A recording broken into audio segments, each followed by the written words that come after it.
If you didn't understand before, I hope you understand now.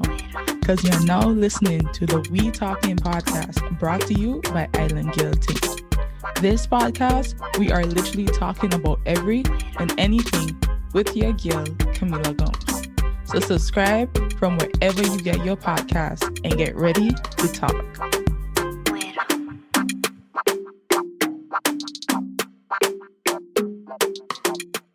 Welcome to episode 3 of the We Talkin Podcast. And today's guest, we have Tajahnae Stalker, and we're going to be talking about mutual aid and community development.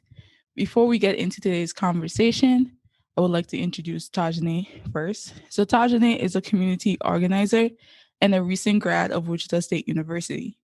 She leads the ICT community fridges here in Wichita, where she aims to provide free, nutritious food to every member of the community. Tajahnae is a current African-American outreach coordinator for Storytime Village, Inc., a nonprofit that aims to inspire a lifelong love of reading for underserved Kansas children from birth to age 8. Tajahnae has a passion and found joy in providing direct service and education to the people in her community. When she isn't organizing, you can find her cooking new recipes and sharing with her family and friends. So welcome, Tajahnae, to the podcast. Hey. Woo! I'm really glad to be here. I am glad you're here as well. And of course, we're going to be talking about all the great stuff you've been doing and just how we can implement those in other community as well. So we're going to start off the conversation very simple. And it's just a broad, simple question. So what is really mutual aid, and why is it important in our various communities? Yeah, mutual aid is really simple in theory, or maybe simple in practice. I'll say it's simple in practice. I'll say simple in practice and theory, because the concept is it's just solidarity-based support. In the community together, we kind of unite a common struggle. So something that we're all struggling with, a power dynamic, food insecurity, something that we all have in common.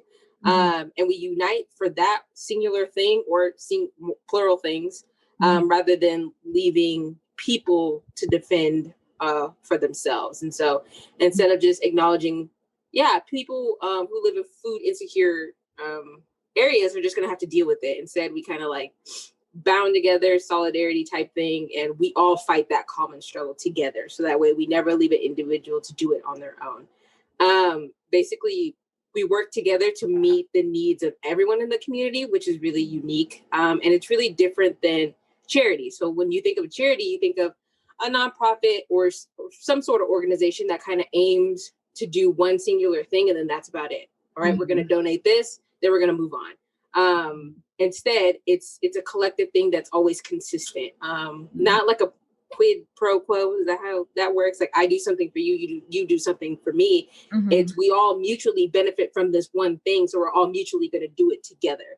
And with charity, it's completely different from a charity, because charities kind of acknowledge and fight the inequality, but they won't acknowledge or fight the root cause. And that's really why I'm not a big fan of charity, because it allows the wealthy, the rich to fight that inequality, even though they have the money and the resources to eradicate that problem at the source. And that's no shade, no tea to charities, because a lot of Black and brown charities have good intentions. Like, this is something that they have experienced. This is something they actually want to fight. And the only way that they can get the support and the money to do that is to become a 501c3. So that's no shade, no tea to them, because some Black and brown people, that's their only way that they're going to fight for their people. So I don't really, if you're a charity, you're a charity. My issue is always with the wealthy. It's always with the people who write the checks and then go on about their day, because they have the resources to kind of, get rid of the problem. And so mutual aid is an act of solidarity. And it builds like networks between our community with our neighbors. So that was pretty long, but that's it. No, that's a great answer, actually. So because of it bringing all these networking and bonding, etc. So when different communities have similar or even different type of mutual aid efforts going to, what kind of important, I would use the word solidarity as well.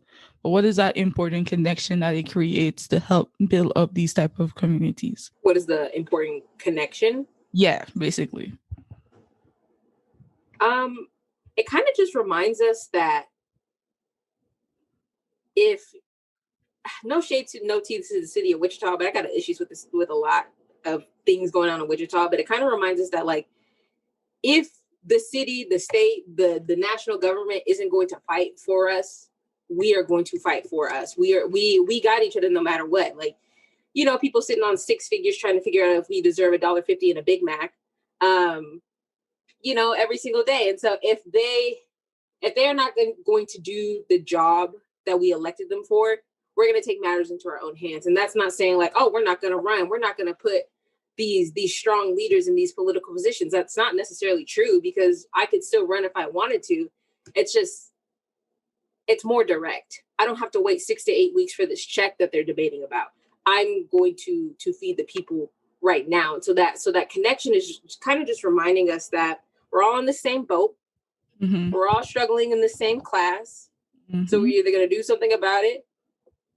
No, not trying to get too radical on this podcast, but we're either going to do something about it, or we're just going to suffer. And either way, I truly believe we're still going to suffer, but at least we have some kind of solidarity to fall back on, some kind of resource, our people, our community, to really kind of build that bridge and that network. So let's say I lose my job, I can at least rely on the fridge or the network and the relationships that I built. So someone got me, you know, these mutual aids are really what got me through the pandemic. Like a lot of Black organizations giving money to Black women when we lost our jobs.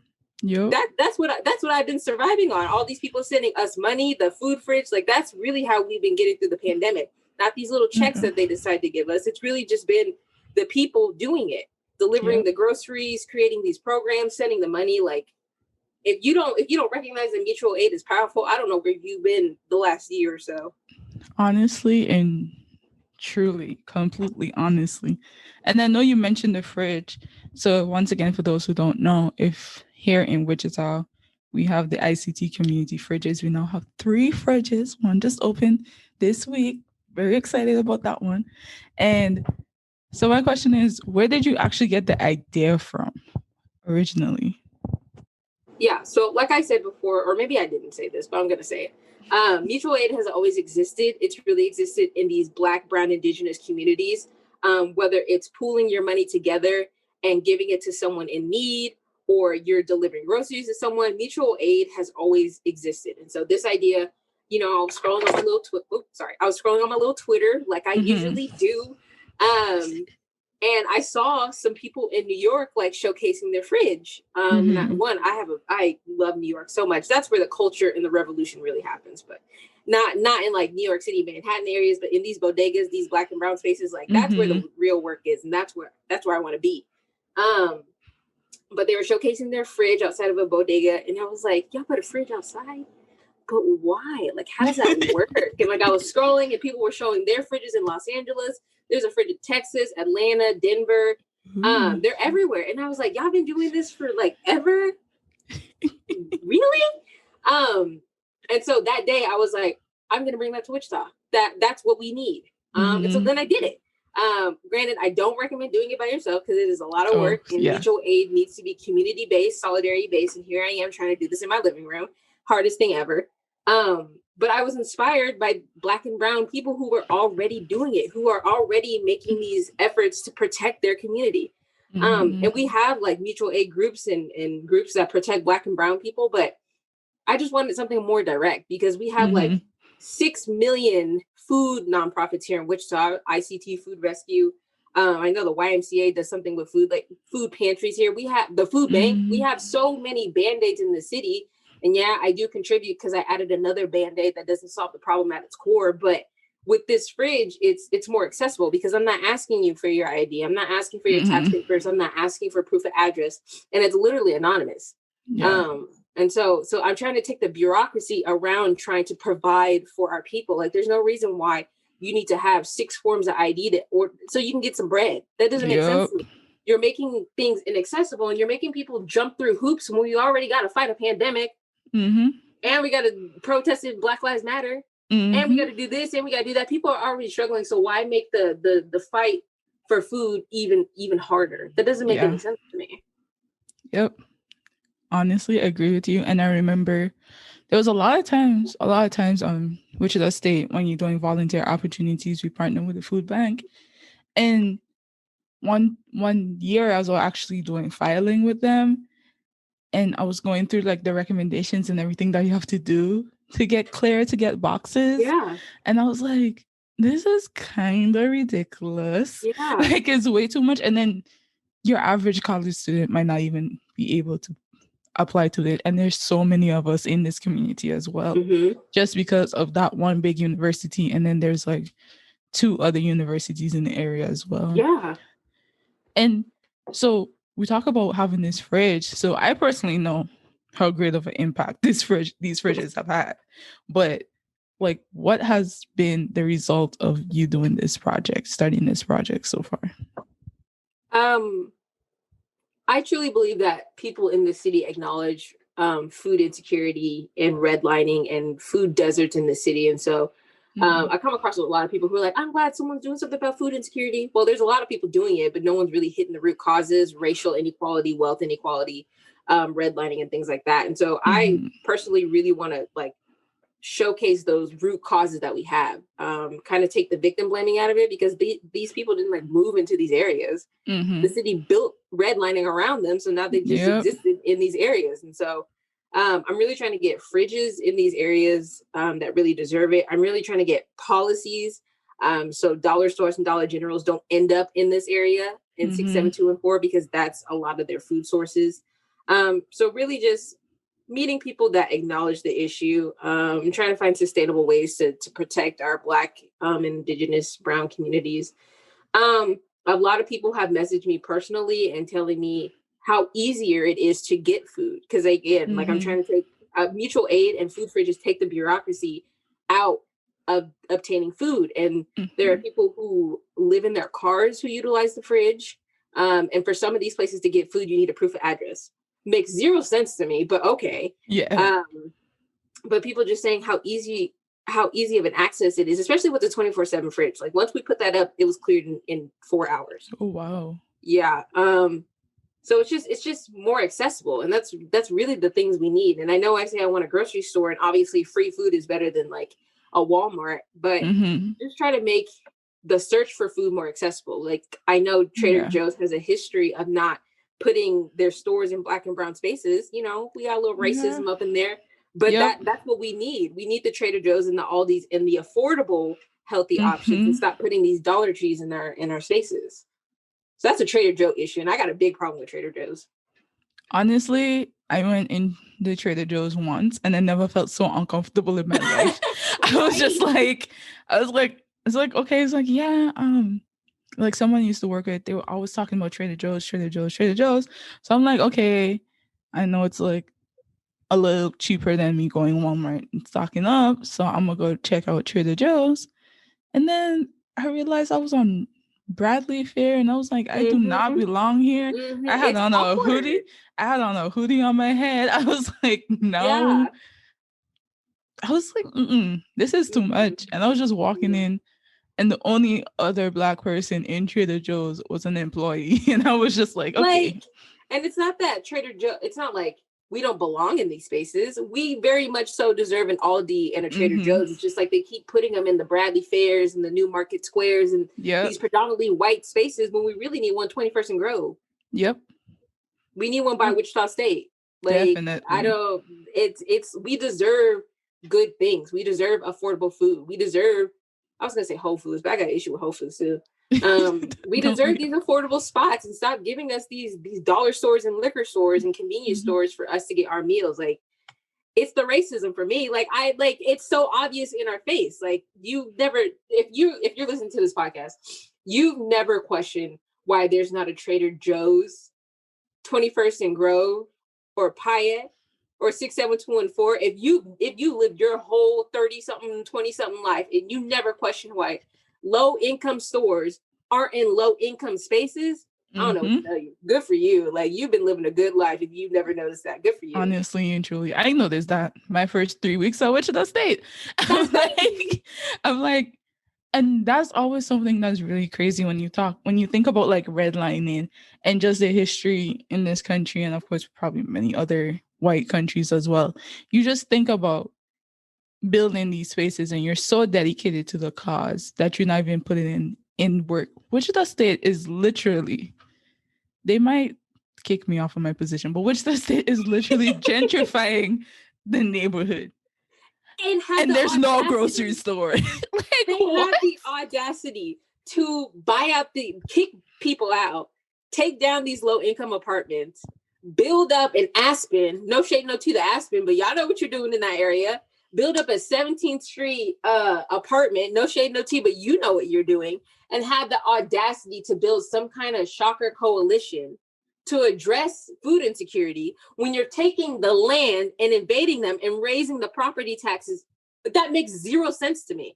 How are you going to raise the property tax of people who already okay, I'm not even going to get into it because you know why they do it. You know how they do it and why they do it. Like, I don't even have to preach. And I feel like during all of this, at least have some type of decency to at least bring a grocery store with you if you're doing all of this. Some type of decency. Something. Just something. And there's so many low income students who already exist. And when you think about it, let me backtrack. When you think about the fridge project, I am 24 years old putting a fridge in a business. A fridge. Like, it's a foreign concept. It's weird. It's stupid. Like, I'm not, no shade, no tea to anybody who's been working on this, but there is no reason why I should be putting fridges when people deserve a grocery store, a low income, something sustainable. There's no reason why people are surviving off of a fridge. That's sick. The city is sick. And so when I talk about students, they're doing the same thing with the Shocker Food Locker. Yeah. You want people to exist on a fridge plus a large pantry? You're sick. Put a grocery store on that campus ASAP, because there are students who have to walk from the flats, which is like Oliver and 21st, all the way to what? Shocker Hall to E, which is on the opposite side of campus, or their only option is that's a 15-minute walk. And that's also if you have, so if you're living on the flats and the suites, that also depends on your food plan, what you have, how many dining dollars you have, how many dining dollars you can afford that school year. Like, you know, so it's really kind of crazy. This situation, not just like in the city, is crazy. It's super crazy. And then you think about Wichita State, and you live at the flats, right? No, you live at 2909. But when you did live on campus, I want you to tell me the closest grocery store to Wichita State. The Dillon's on 21st and Rock. Do you know how far that is? That's a 10-minute drive. If you have a car. Yeah. And I don't have a car. So I used to go. I used to go at, like, whenever my roommates are like, I need to go grocery shopping. I'm like, okay, I'm going with you to go grocery shopping. It's sick. So it's 21st and Rock, or 37th, and I'm sorry if you're not from Wichita, or 37th and Woodlawn. Where else? Or it's 29th and Rock is where Walmart is. That's also far. Or Douglas and Hillside. There is no, or you got a Family Dollar down the street. You can walk to that if you need groceries. And you know there was a period of time they were closed. Yes.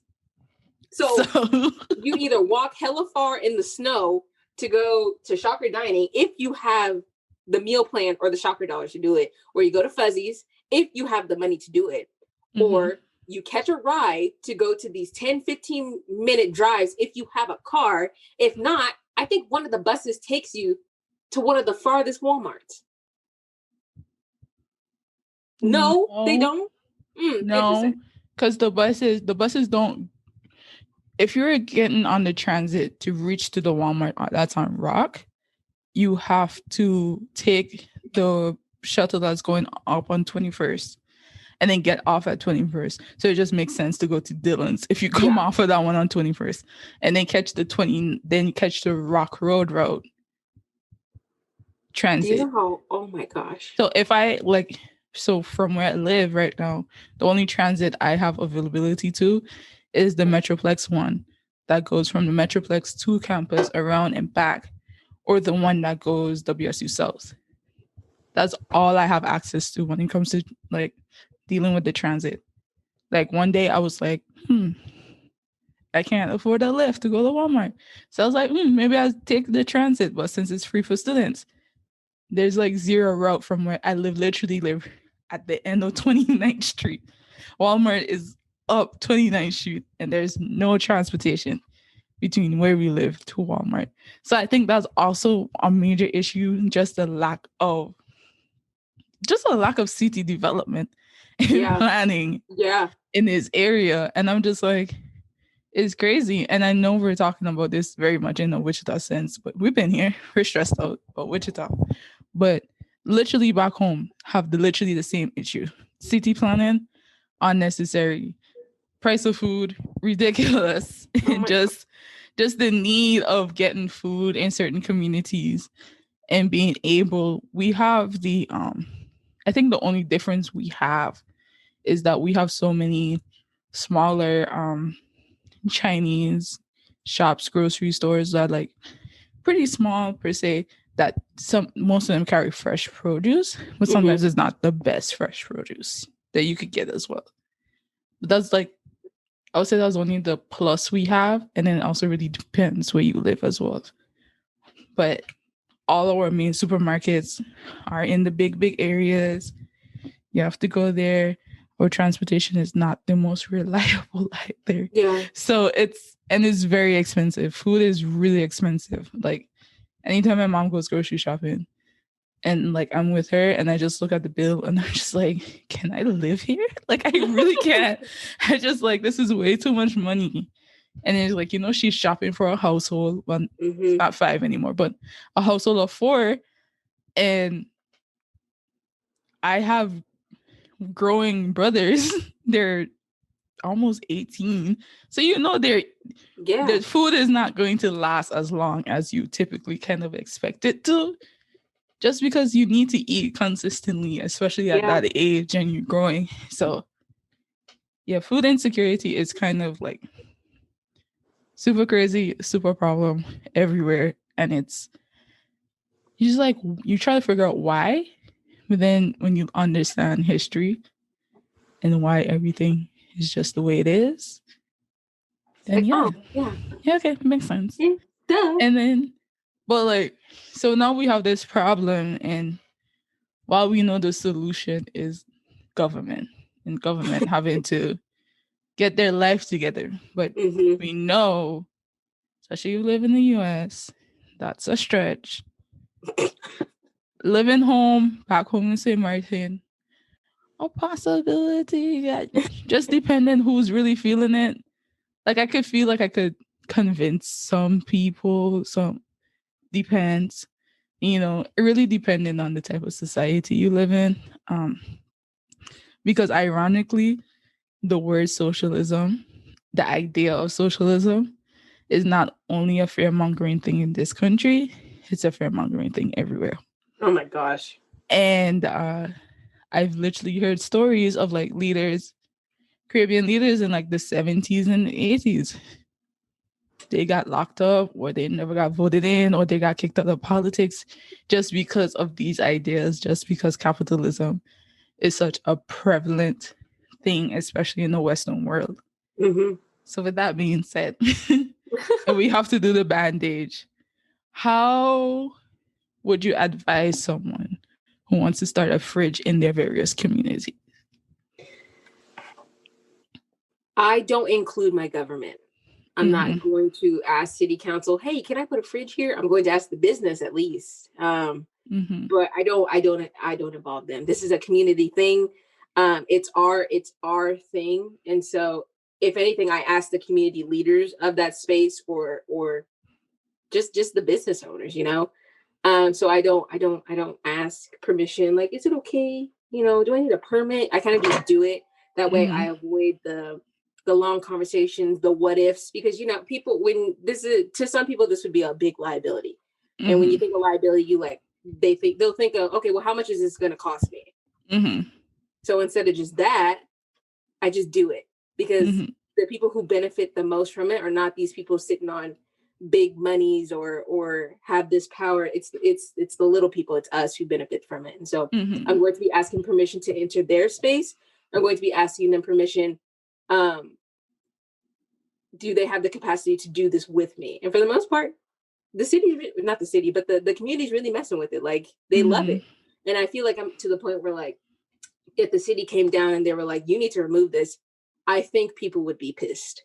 Mm-hmm. I think a big movement would happen to secure this thing. And so I think community building, community relationships is the best thing that you can do. Like if you don't have the best relationship with your community, or like you just, you've never really invested or wanted to do anything like this, I really recommend you making the effort to get to know your neighbors. Mm-hmm. As simple as that. I'm not asking you to start a whole movement with the whole city. Start with your apartment complex. Mm-hmm. Get to know your neighbors. Start asking them how they are. Ask if you can cook them any meals. Ask if they need anything. Start building the relationship with your community, with your neighbors. Mm-hmm. Then you can start to move up and say like, hey, I've noticed that we probably need something like this, like whether it's a grocery program or a fridge or a mutual aid money system.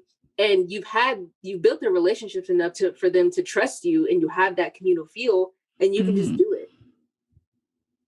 So my recommendation is always build your community. Always get to know your neighbors. Because at the end of the day, if you're in an apartment complex and say your tenant wants to kick you out now you got solidarity since you already put the community fridge at your apartment, now you got solidarity to do something about your crazy tenant who wants to kick you out because you're late on rent. So building community is just a gateway to so many mutual aid things, so many solidarity based things. Like you're gonna band together if your landlord tries to kick you out. You're gonna band together if someone needs food. You're gonna protect each other. You're gonna protect each other, and that's just that. Okay, so really just getting back to community standards. So how would I put it? Basically getting back to what a lot of old people say, back to the old days when you would share a pot with like the whole neighborhood or somebody. Okay. That makes a lot of sense. And then of course that would help with your continued success because you have a brand, you have a set of people around. They're going to protect you in whatever system you're creating. They're going to protect everything that's theirs. And when you start to build your mutual aid system, your mutual aid thing, it becomes a community thing now. So everybody's investing in it because everybody benefits from it. So if something happens to said mutual aid system or mutual aid thing, everybody's going to ride for that. And so many people are invested with the fridge. If the city was like, oh, we're going to throw this away, people are going to ride for this because not only have they invested in it, that's their money going into it. They have also benefited from it. That's their food source. So you can't come into our community and try to take something that's ours that we did because you got some silly little rules that you made up. That makes no sense. No. That is true. And honestly, I don't see that happening anytime soon because that's what I'm saying. Wichita bullies Brandon Whipple anyways, so it'll be fine. We'll be fine. Mayor can't tell us anything at this point. Nothing. Great guy, but we got the fridge. We got this. So of course, we talk about the fridge because I really do love the fridge and I support the fridge and anything. Sometimes I'll be broke, so I can't contribute. But one thing, I will retweet everything, every repost. So talking about support. So how can listeners here in Wichita, globally, wherever they are, can contribute to the ICT community fridge? Really simple ways. So obviously you can send us money. I remember I was watching something. Oh no, it was my job, not my current job, but a different job. And they were like, the best thing that you could do for us is to give us your time. Bullshit. If you don't write me a check so I can feed these people, like I understand, like again, this won't work unless people are involved. And so yes, I do need your time. But I also believe that if you live in a community, you have a community responsibility to look out for one another. And so for me, it's a high expectation, but I expect people to utilize the fridge, or I expect people to help out with the fridge because you exist in this community. That's just it. And I maybe I have a weird collaborative way of thinking, but if you pay taxes in this, if you are also getting ignored by the government, if you are also struggling, if you just exist in the Wichita community, you have a community responsibility to take care of one another. So I don't really think of it as, oh, like, I wish I had more volunteers. It's like, I expect a lot of people to be trying to help me because this is our thing. So when they were like, yeah, the best thing you could do is give us your time. Bullshit. Like, $400 will fill a fridge. Yep. That's feeding people. Like, if you don't write me a check. So I'm not trying to sound greedy or anything, but money rules the world. Unfortunately, money feeds the people. And so that's always a big thing for me. And so you can donate to our Cash App, you know, something little cute. $20 will get us like sandwiches and Gatorade. $400 will fill a fridge. And so even $1 will do something. $1 will give you little cookies. So because everybody deserves a treat. Yeah. So there's no donation too small. So our Cash App is, you know, $sign ICT free food. We just recently got a PayPal, which is like paypal.me. And I hate Elon, but so I'm really upset that I have to exist in this. But paypal.me/ICT free food. And I understand that not everybody. And when I talk about like, you need to be writing a check, I'm not talking about people who live paycheck to paycheck. I'm talking about you sitting pretty on 6 figures. I need you to write that check expeditiously. I need you to send money to our Cash App. There's no reason why you are hoarding wealth in a pandemic in a food insecure city. No, write that expeditiously. And so if you don't have the means, this fridge is still for you. If you are sitting on 6 figures, this still is for you, but write that check after, you know, you take a sandwich or something. Yeah. And if you can't donate, I appreciate it so much when you spread the word, because there are people in your circle who will not talk about that they didn't have dinner last night. And I'm talking to the students because I know we joke around at Wichita State, you know, I did it too. Like, I'm going to go ahead and have sleep for dinner. That's not a joke. That is not a joke. Not a joke. You're not, honey, you're not eating.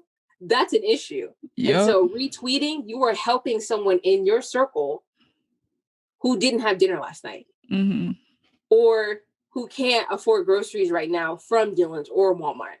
And so retweeting, sharing at your job, posting flyers, you are helping your community by letting them know that there is a free, nutritious option anonymously, no paperwork needed, no bureaucracy, and they can get fed as well. And so, you know, retweeting, money. We also have a Facebook group of community members who want to help. And so, you know, if you have my first and last name, you can always request to be in it if you live in Wichita.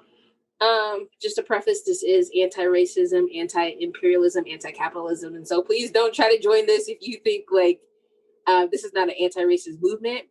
You know, I experience people like, how could you be a socialist? Because people are starving under capitalism, ma'am. What do you mean? What do you mean? You know? What? So please understand that when you enter this space, we are centering Black, trans, low income, poor people. That is what we're doing. We are liberating the most marginalized, because when we liberate them, everybody is free. So please understand that capitalism is not a thing in the fridge. And I'm so sorry if that hurt your feelings, but you are struggling under capitalism. So I don't know what your options are right now. Honestly, I felt that. And I know I think I saw you tweet earlier with the new fridge. You focus more on store-bought sandwiches and not homemade stuff. Is that just for the new fridge, or is that going to be a policy for all the fridges now? I think we're going to move towards all the fridges. There are a lot of fridges. I know the Denver fridge just recently transitioned into no more homemade food.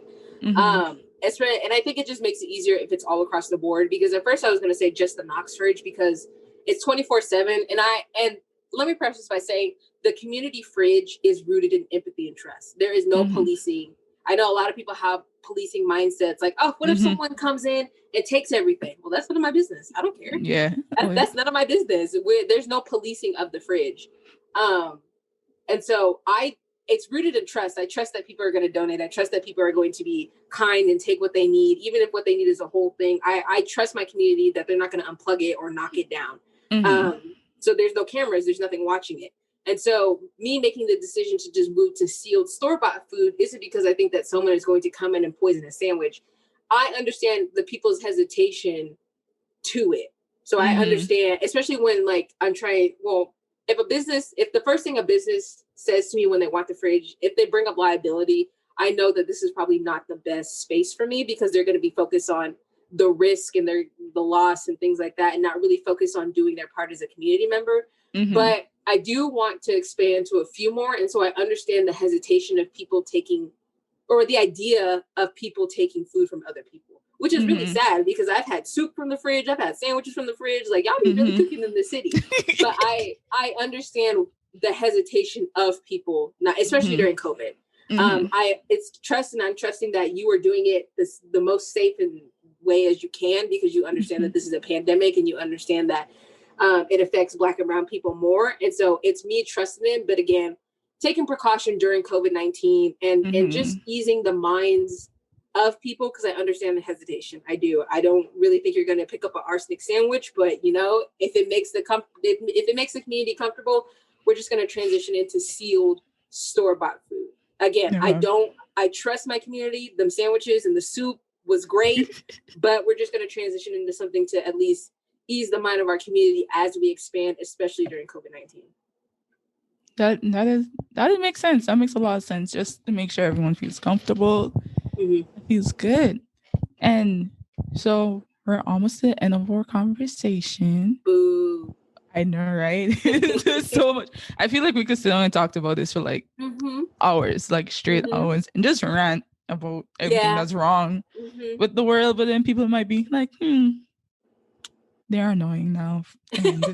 So we're gonna transition to just a little bit more fun question, and this is gonna be a back and forth type of round question, and it's gonna still focus around food, because you know that's all we do. We love food. We love feeding people. We love cooking food. So the question is, what are your top 5 favorite dishes of all time? And that's not fair to ask, because I'm only 24 and I have yet to leave this weird ass country and explore non-Western food like that. Like, I've had non-Western food in America, but like authentically, that's not fair, because I don't have a passport. You can bully me for not having a passport. I don't have a passport, so I have yet to try non-Western food. And so, of all time, I don't know. It's not okay. It's not okay. Passports are expensive. Like, I know. I had to when I redo my own, I was just looking at the price, like, whoo, okay. Yeah. I need this to stay in the country, so let me just go ahead and do it. It's expensive. Passports are expensive. Well, you got to have 5. Like, I do. So you go first, then I'll go, and then we just go back and forth. Of all time, what have I made? It could be what you made, what someone else made for you from like your favorite restaurant or something.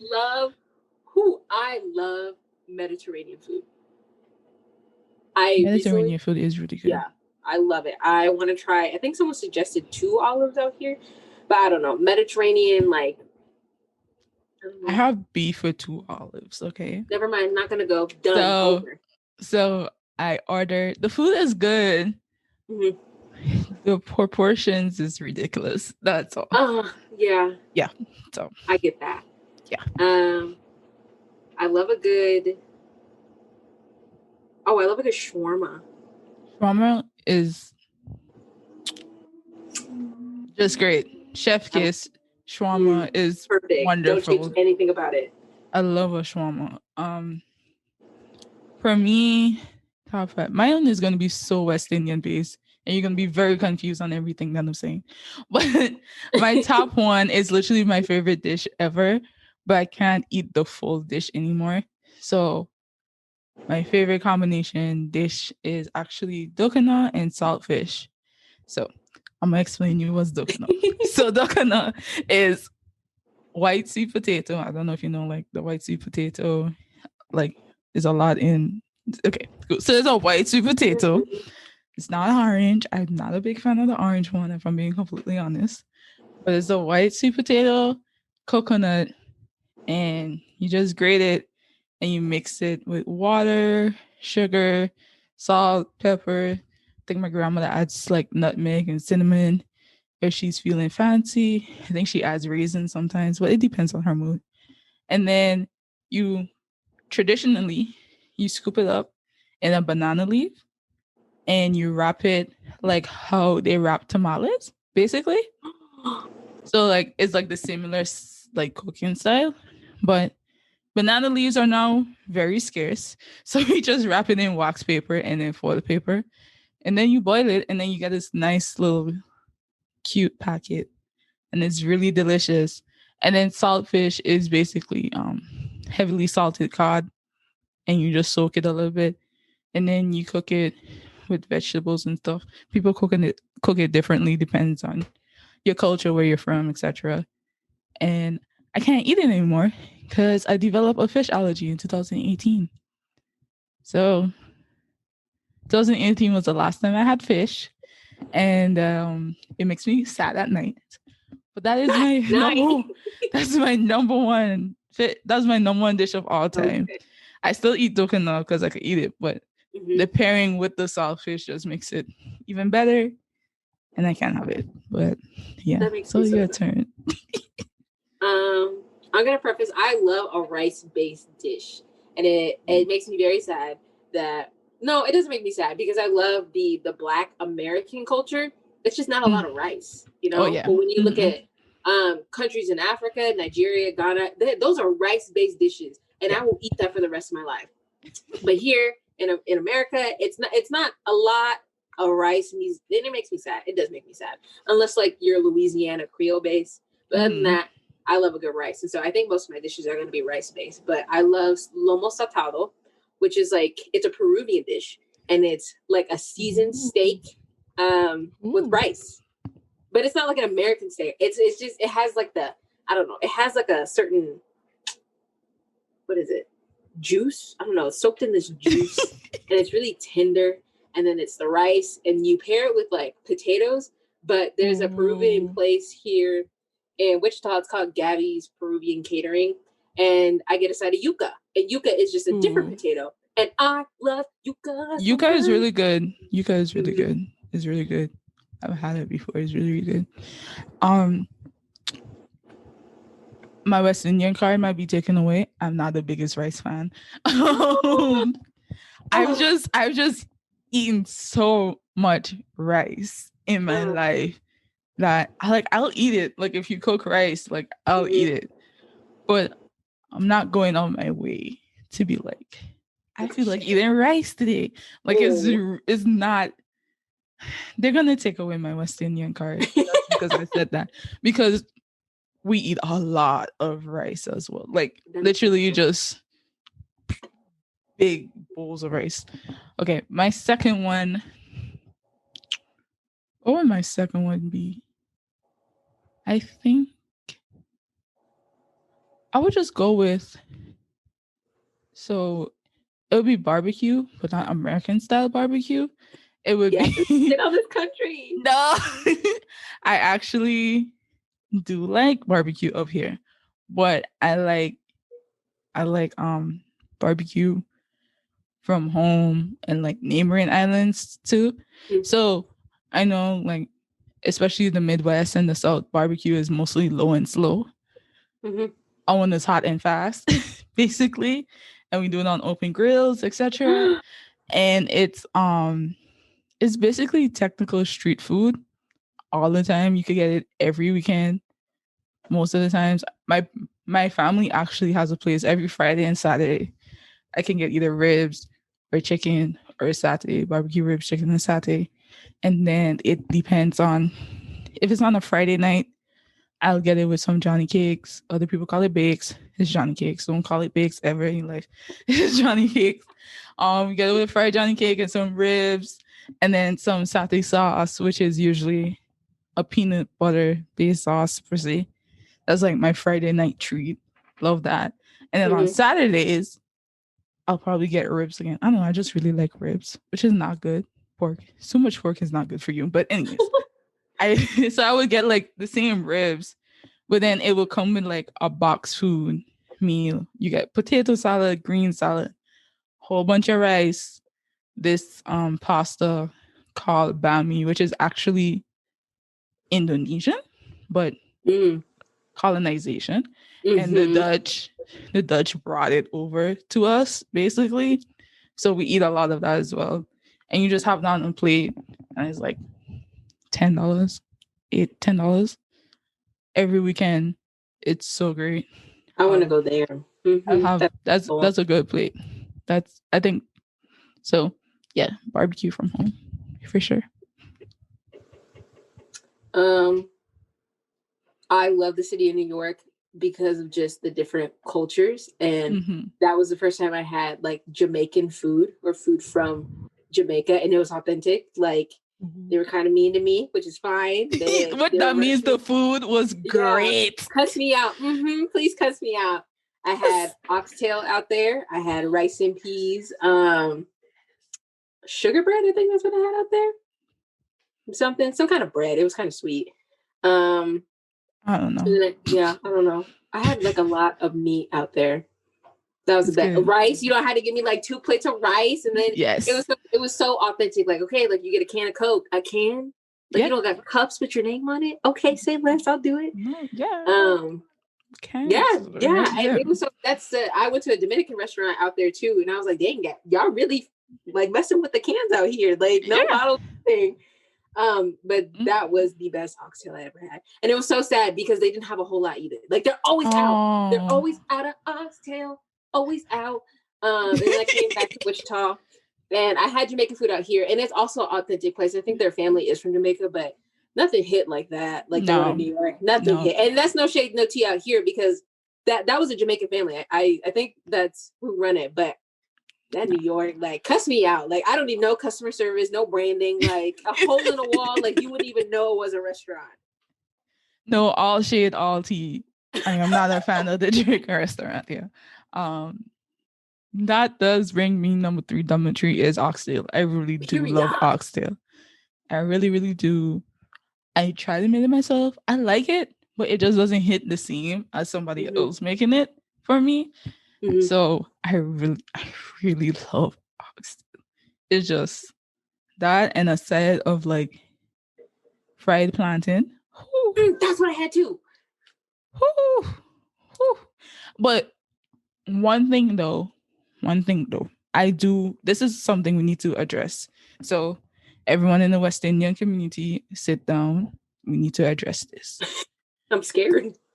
We need to stop giving out, selling, distributing 2 to 3 pieces of plantain per dish. Please. Please. I went to a Peruvian restaurant and I was in Baltimore. I said, can I have plantain, please? They said, sure. I had 10 pieces of plantain in my thick pieces of plantain in my plate. And I was just thinking about it. And I was just like, if I'm home or if I go to any other Caribbean restaurant, I'm getting 3 if I'm lucky. So I'm just like, no, like plantain is great. Plantain is life. We need to start giving more pieces of plantain. Please, I am begging everyone. I was never so like confused in my life. They gave me so much. I couldn't even eat it all. That's how much they gave me. I was just like, okay, thank you. But anyways, you're next. We're on number 4, right? Yes. Okay, you're next. I went to Louisiana last February it wasn't on Mardi Gras, but I was there when they were still doing like their parades every night, went out and got me my little beads. Pretty sure that Bourbon Street during February of 2020 was ground zero of COVID. Probably. I saw the grossest things in my life.